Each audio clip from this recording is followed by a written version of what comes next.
महर्षि व्यासमुनि लिखते हैं, जो मनुष्य अपने मन का निग्रह करके शास्त्रोक्त चारों आश्रमों में रहते हुए उनके अनुसार टीक टीक आचरण करते हैं, वे दुखों से छूट जाते हैं।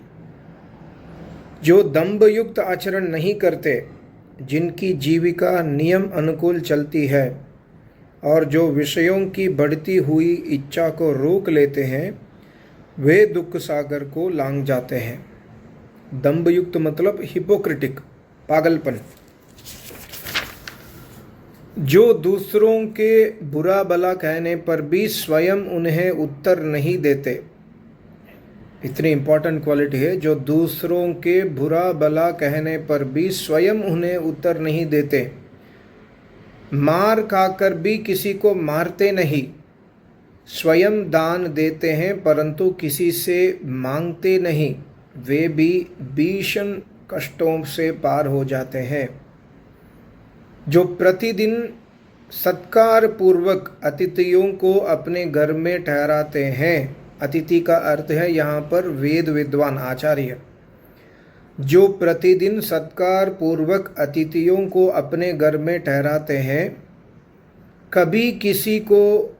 कभी किसी के दोष नहीं देखते और नित्य नियम पूर्वक वेद का स्वाध्याय करते हैं, वे दुर्गम दुखों से छूट जाते हैं।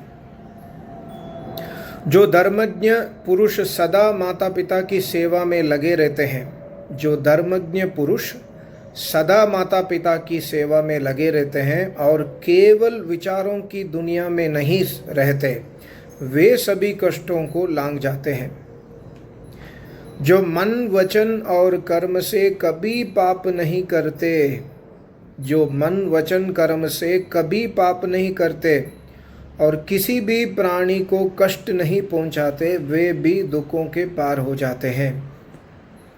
जो गृहस्थ प्रतिदिन अग्निहोत्र करते हैं तथा ऋतुकाल में अपनी ही पत्नी के साथ संतान के लिए धर्म अनुकूल समागम करते हैं, वे दुखों से छूट जाते हैं।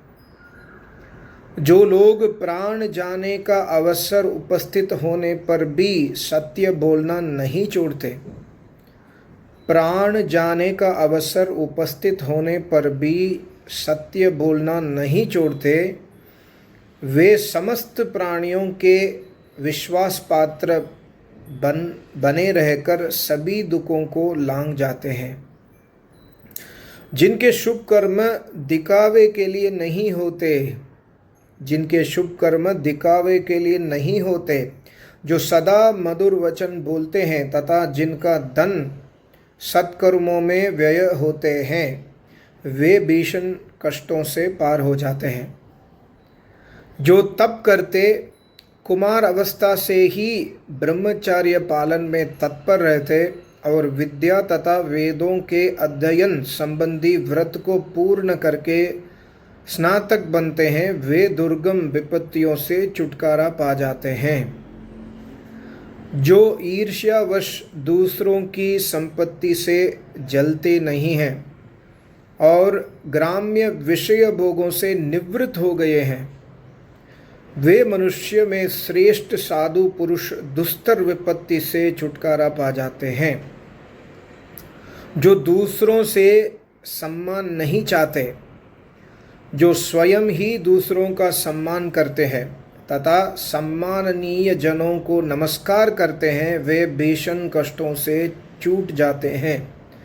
ये बहुत ही महत्वपूर्ण है। जो दूसरों से सम्मान नहीं चाहते, जो स्वयं ही दूसरों का सम्मान करते हैं तथा सम्माननीय जनों अर्थात आचार्य जनों को नमस्कार करते हैं, वे भीषण कष्टों से छूट जाते हैं। जो क्रोध को वश में रखते हैं, क्रोधी मनुष्यों को शांत करते हैं और स्वयं किसी भी प्राणी पर कुपित नहीं होते हैं, वे दुस्तर दुखों के पार हो जाते हैं।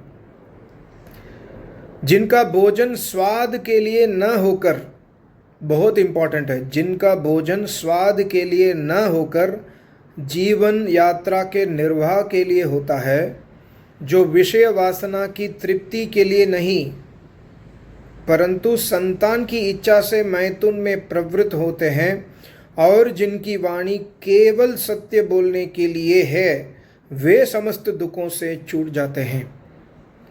और लास्ट बट नॉट लीस्ट, जो समस्त प्राणियों के स्वामी जो है और जगत की उत्पत्ति तथा प्रलय के कारण भगवान नारायण में भक्ति भाव रखते हैं, वे घोर कष्टों और आपत्तियों से छूट जाते हैं। नारायण का अर्थ है सर्वव्यापक परमात्मा। महर्षि दयानंद सरस्वती जी सत्यार्थ प्रकाश में उन्होंने लिखा नारायण का अर्थ सर्वव्यापक परमात्मा नारायण है। नारायण का अर्थ श्री कृष्ण महाराज नहीं है। ये महाभारत के शांति पर्व से है। बहुत ही महत्वपूर्ण बातें महर्षि वेदव्यास ने हमारे लिए दान दिया। सबको नमस्ते। ओम।